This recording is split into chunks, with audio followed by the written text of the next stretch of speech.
And welcome to week 5 of the Delaware Live Sports Pigskin Picks. With us this week, last year's champion, Marty Sheehan. But Marty, you have work to do this year. Whew. As Jason Winsel ran the table, went 8-0 last week. He took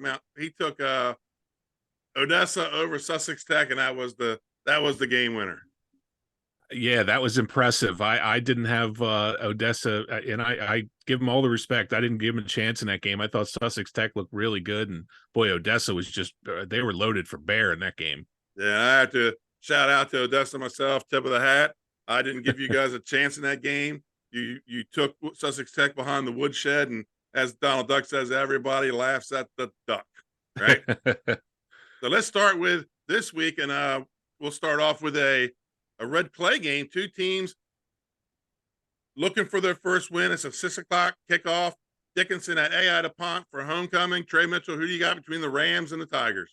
Well, someone's going to leave here with their first win this season. Dickinson's played a tougher schedule so far, and AI's they're literally putting their football program back together. I'm gonna go with Dickinson here. They played a little tougher schedule. I'm gonna say Dickinson gets it done. Marty, Dickinson's been where AI's at. They had to kind of do a rebuild. Who do you got? That's true. It's surprising. I was looking today. It's sad how far these programs have fallen. I remember just when I got out of high school, Dickinson was becoming really good. They won the 92 D2 title. They were runner up in 94. And then I looked at AI 5 years ago. 5 years ago, they were 9-0 and the top seed in the D2 tournament. Right. It's amazing to see. It's sad. The state of the public school system is a lot to do with this, of course. But this is going to be interesting. Two coaches both looking for their first wins at their schools. I think Dubin Ward gets the win here. It's homecoming for AI. I hope they get a huge turnout. The fact that they're back playing this year and they have a roster still in the mid-20s is great. So I hope it's a big celebration, but I think Dubin Ward and Dickinson get the win here. Yeah, I'm going to go with the Rams myself. I think the tougher schedule so far, I think they're ready to get win number one. And they got the coolest colors in the state, too, that black and silver and baby blue. I kind of like that. So let's go to we got a tough slate here this week too, Marty, because this is pick number 2 is not an easy one. Noon kickoff at Abyssinia with Milford at 3-1 and the 2-2 Vikings. Nick Alcedrini, he'll have to call this game Saturday. So I think you're going to me. Yeah, Trey, I'm sorry. Yeah, you're good. This is a big test for both teams. Milford has shown if they can reduce the turnovers, their offense can move the ball. St. Elizabeth's had a couple of tune-up games, get their offense humming. This is going to be Milford's third noon kickoff in Newcastle County. So, typically in these tough games, I lean towards, the home team. But, third time for Milford. I'm gonna take Milford on the road here. And Milford 1-1 on the road on those noon games. Who do you got, Marty? Interesting. Yeah, Jed Bell must be wondering, God, who made this schedule? We're driving up on the bus every week now. He is the athletic director. Both teams have lost to every challenging team they've played. St. E was blown out by Archmere. They lost a close one to IR. Milford, of course, surprisingly to me, got blown off the field against William Penn. I'm going to go with St. E here, though. I love the way they played defense in their game against Indian River. And Indian River looks like the class of 1A right now. They hung with them throughout the game. They're getting good quarterback play from Andrews. I think St. E in a close one. I think Jed Bell's going to get Milford in the playoffs this year. This game's not going to help. St. E gets the win. The Achilles heel for Milford this year has been turnovers. William Penn, I think they turned over 4 or 5 times. They did. Delcastle, they turned it over 45 times and escaped with a victory there. That could have been a season ender for them. I'm like Trey. I'm kind of like close on the road, but at home. But I think they got their schedule down for these noon games. I think Milford sneaks out of here with a win on Saturday. So I'm gonna take the Bucks. So we're gonna move to another tough one to pick. 7 o'clock kickoff from the Graveyard. Cape and Lopin at St. Mark's. 2 3-1 teams in AAA, and they want to rank. Right, who do you got? Cape came in the last week's game, averaging 42 points per game. Then Hodgson came in. And Cape put up a goose egg. It happens. But they still have Mark-High James, and that's going to keep him in any game. Dude's beast. St. Mark's, on the other hand, they opened the season with a loss to St. George's, but they appear to be gaining steam. These last few weeks, they're averaging over 30 points per game. And they're just allowed one score in the last 2 weeks. In this instance, I like the home team here. I like St. Mark's at home. Marty, who you got? Big You know, AAA Cape battle. had this really quirky schedule this year with they opened with 3 2A teams. They looked really impressive in doing it. And then I was stunned when I kept following this game on Twitter. I kept thinking Cape's going to make a run. They're going to make a run. And then to be shut out at home is just incredible after that long bus ride. And it's funny, John Busby and I talked about this. I actually think the fact the referees didn't show up for an hour helped St. Mark's because it gave them a little bit more time off the bus, a little bit more time to kind of hang around and get used to the surroundings. And or Hodgson, excuse me, and they took advantage of it.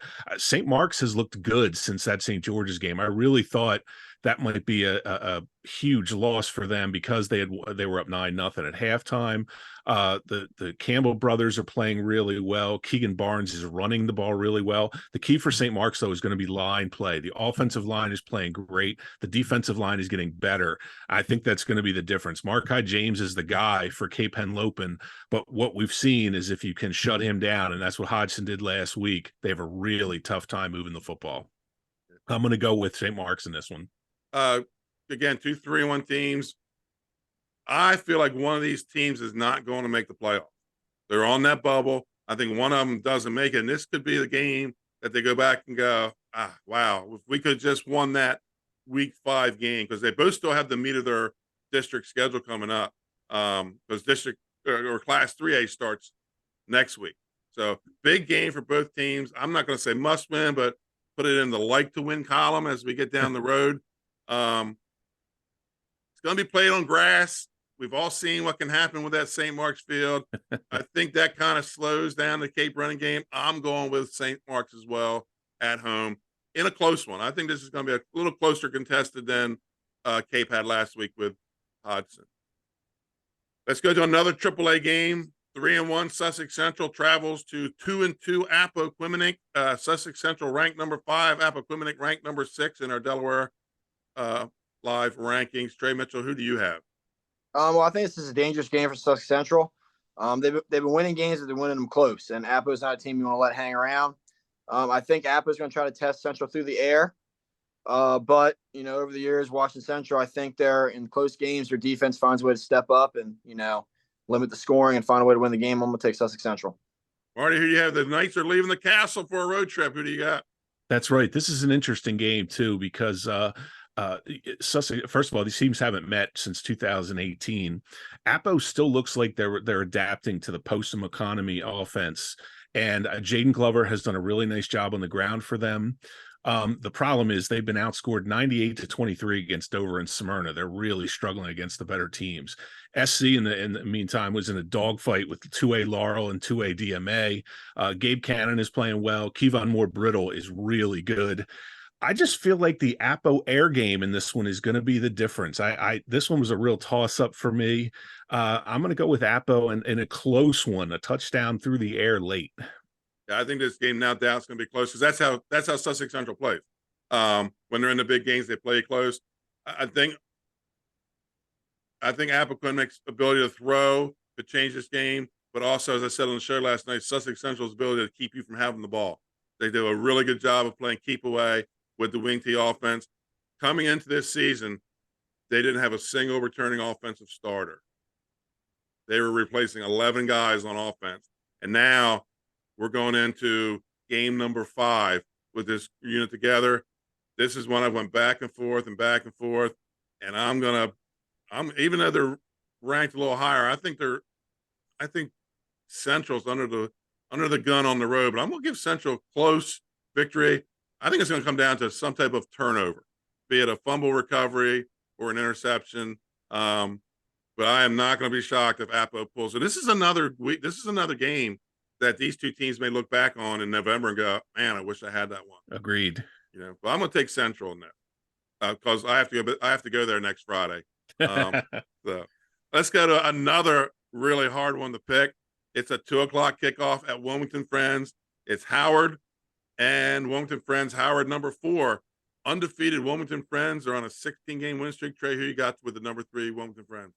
That's a tough one. Howard's averaging 44 points per game in the past 3 weeks, and RJ Matthews is he's the real deal for Howard there, quarterback. Friends, they're on a 17-game winning streak and a 20-game winning streak at home. But they had a rough go with it with Brandywine. They went to overtime, and Friends ended up winning, but Brandywine's quarterback ended up Kriston Wright. He had 255 yards and 4 touchdowns. So, the defense is susceptible to giving up points, and as we see, Howard is putting points up. But I think the streak lives on. I'm gonna take Wilmington Friends. Wow. Already, who you got? It's kind of interesting that Brandywine Friends game. I talked to the Brandywine coach, and it was, I figured the Brandywine fought their way back into this. They came back, sent it to overtime. It was Friends that had to come from way behind to sport this into overtime on the final play of regulation. So I tell you what, Andrew McKenzie for Friends, the quarterback filling in for Ryan Tattersall, has been out of this world for his first 2 games so far. Howard is interesting. They're kind of yin and yang. They're 2-2 now. They're averaging 36 points a game, but their defense is giving up 38 points a game. The problem for Friends is Rasan Matthews just looks unstoppable right now. 17 touchdown passes, 2 rushing TDs. I feel like this is going to be a shootout. I think it's going to be one of the more fun games of the weekend. I think Howard wins it. Yeah, I look at this game. Of course, I send you guys my notes, and you see what my picks are. And before I went, one of you may have one with Wilmington Friends on it. I have gone back and forth and back and forth. I have 2 copies of this, and I just could not figure out who I wanted to pick. Mine has all question marks. Yeah, mine started with question marks. Oh yeah, you got mine. It has question marks. Yeah. I refuse to look at your picks, so I want to make my own. I don't want to be way the way. So I just don't want anybody. I don't want you guys thinking I'm waiting. But I look at this game, and like Trey talked about this quarterback right from Brandywine. This is a kid that he's coming out of nowhere. I went back and looked at all their games of the season. This kid, I got to see him on film because he's putting up numbers. He is. And so if Kristen Wright can do that, I think RJ Matthews can do that. So I have to go with Matthews versus the world. I'm taking Howard, even though it's a short trip on the grass again. I'm going to take Howard in this game. I think they win in a shootout. And you know what? I apologize. I said Rasan. I said his dad's name. I used to remember seeing his dad back in the day. Of course, It's RJ Matthews, as you said, is the quarterback now. Right. So let's go to a game that I don't think looks big on paper, but I think this game's will be closer than what people think. 2-2 St. George's versus number 3 ranked 3-1 Salesianum. Trey, up at Abyssinia, who do you got? St. George's, they lost a close one to Appo, and then they escaped with a win over William Penn at homecoming. Salesianum, even in their loss to Dover, they've looked like a top 3 team in AAA. I'm going to take Salesianum at home. Marty. Yeah, St. George's saved their playoff chances last week against William Penn. They had a backup quarterback, Wichard, hooked up with Emery Womack for the 37-yard touchdown pass to save the playoff chances for them. But right now, Sally's is starting. They look like that Gene Deladon's offense is finally starting to take shape. They're getting used to the system. The defense is playing really well at times. They don't miss tackles. Paul Werlow has done a great job with fundamentals with this team. And let's face it, for me, BJ Aline is just way too much right now. Probably my MVP of the season, aside from Matthews. Just an amazing player. I think Salesianum gets the win here. I watched that William Penn St. George's game on the St. George's Pixelot camera. I don't know if somebody needs to tune the hue down, but between the blue, the royal blue, and the lime green, and the red and the black, I was getting dizzy because there was a lot of up and down the field and a lot of color. I thought I was having a stroke watching that broadcast. Right. So, I don't know. I'm gonna have to talk to the AD, get that tone down a little bit, because that big old royal blue and lime green SG in the middle of the field is but it was a fun game to watch. It was an exciting game. You're clued in right to the end. And St. George's, they're going to be that team this year. They're going to be that team that somebody's going to overlook and take a loss that they didn't expect to take. But I don't think it's going to be this week. I think you're right. I think Salesianum is too fine-tuned right now. Coming in off a tough loss at Dover, I think Sally's gets the win here. And then it's the Harvest Bowl between, as of right now, 2 of Delaware's royalty in high school football. The number 1 ranked Middletown Cavaliers at 3-1, and the number 4 ranked Smyrna Eagles at 1-3. And don't let that 1-3 record fool you. But Trey, who do you got in this? This is going to be another classic. And whenever these two teams get together, it's always a good high level football game. Smyrna, they've been winning state titles and beating Middletown when it counts in the playoffs for state championships recently. But in the Harvest Bowl, the Cavs seem to find a way every time, and I think that continues. I'm gonna take Middletown. Marty, who do you got in the Harvest Bowl? This is an interesting one too, because if you really look at the schedules, we don't really know much about either of these teams yet. Middletown played two overmatched teams, then they played a team that overmatched them. Smyrna had played those three out of state teams. And then finally they open up with Appa, which you wonder how much, McConomy, that offense, they weren't going to win that game, but I thought it would be much closer than it was. Austin Troyer has been phenomenal for Middletown this season. He's one of those kids that's kind of slipped under the radar because of all the out-of-state games. Smyrna, I'm amazed that through 4 games, they're still doing an every drive situation with the quarterbacks. Jacob Tiberi, one drive, Drew Marks the next, the senior followed by the freshman.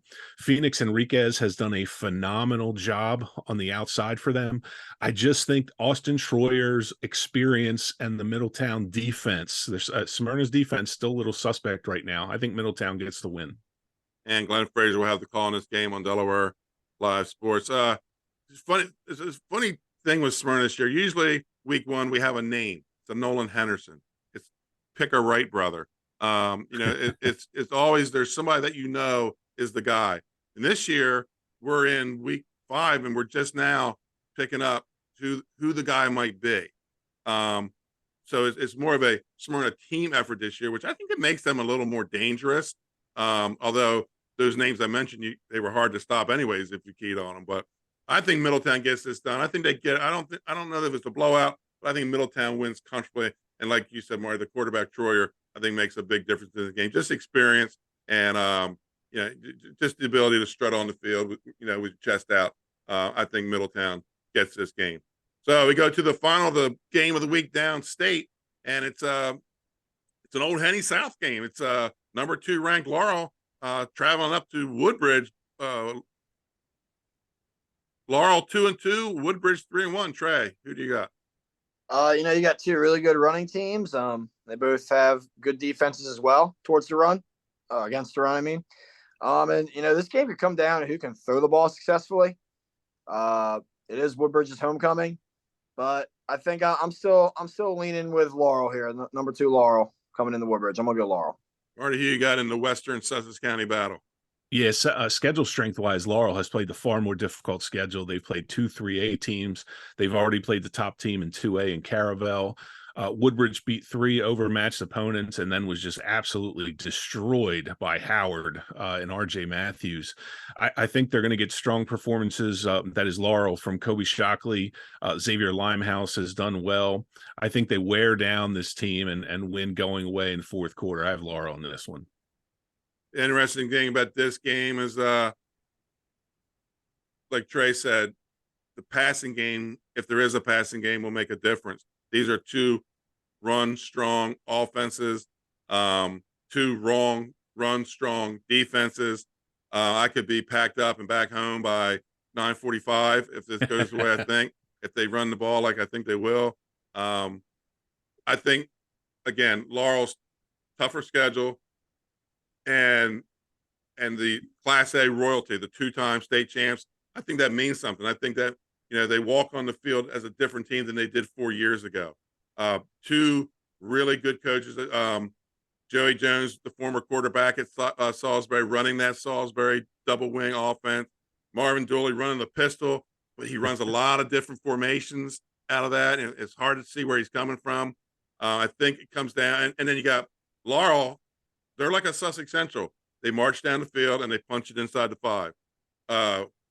Woodbridge marches to about midfield and breaks off a long one. That's the kind of offense they have. I think it comes down to 2 things: who can pass successfully and special teams. And when you say special teams, you got to keep in mind Jack Carr Banks from Woodbridge. Last game I did with them, he had a pick 6 and a 100-yard kickoff return.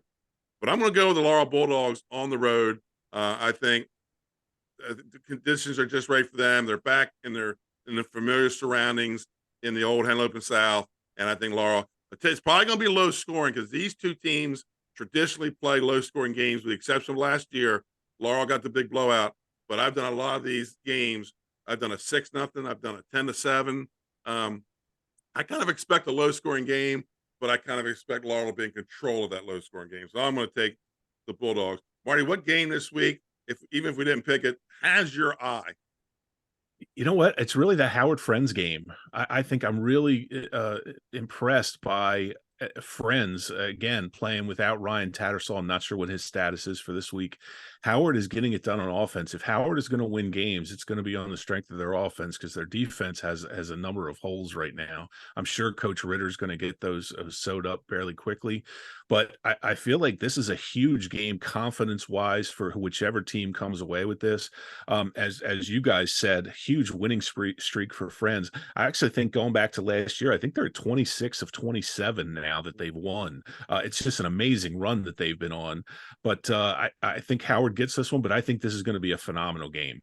I like the matchup of because I always see Friends as extreme, not discipline, extreme discipline. They don't beat themselves. Right. Very rarely they beat themselves. And then you have the Howard that comes in with a high flying, wide open offense. And, just because RJ Matthews rolls right doesn't mean he's not going to pivot, roll left, and throw downfield. They're that kind of team. So it's really a dynamic matchup. Dre, who do you look at as a game that sticks out most to you this week?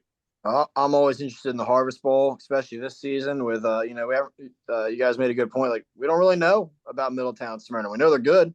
We know they can play football. We know it's going to be a high level football game. But I feel like this is the kind of game where we're really going to see who has what. So always interested in the Harvest Bowl. Yeah, and talked on the show. Smyrna still has Middletown this week and then Dover down the road. So I don't think they can go below 5-5. I know they're going to get big bonus points out of that first 3 weeks. But Marty, what are you thinking? Can they go 4-6 and pull it out? I think the same thing. I think this is going to be crazy. If Smyrna loses, they're 1-4. Let's face it, they're going to end because of the bonus points from those teams. But this could really be. Remember last year how they changed everything because Apo was the number 1 seed and from their district, and we had that top heavy bracket last year where Dover was able to kind of not skate through, but they had a much easier way to the title game than Smyrna did. It feels like we're headed that way again. It just we're gonna go to a lopsided bracket because of these out of state games. I love that these teams are challenging themselves out of state, but boy, it creates havoc within the seeding system. A game I'm looking at, I don't have it on our picks. Lake Forest, we had them high coming into the season, then they major injuries, and then last week they battled tooth and nail with this Howard team that was impressive, putting up points. They go to Sussex Tech at Sussex Tech's homecoming. Was Sussex Tech performance last week an anomaly?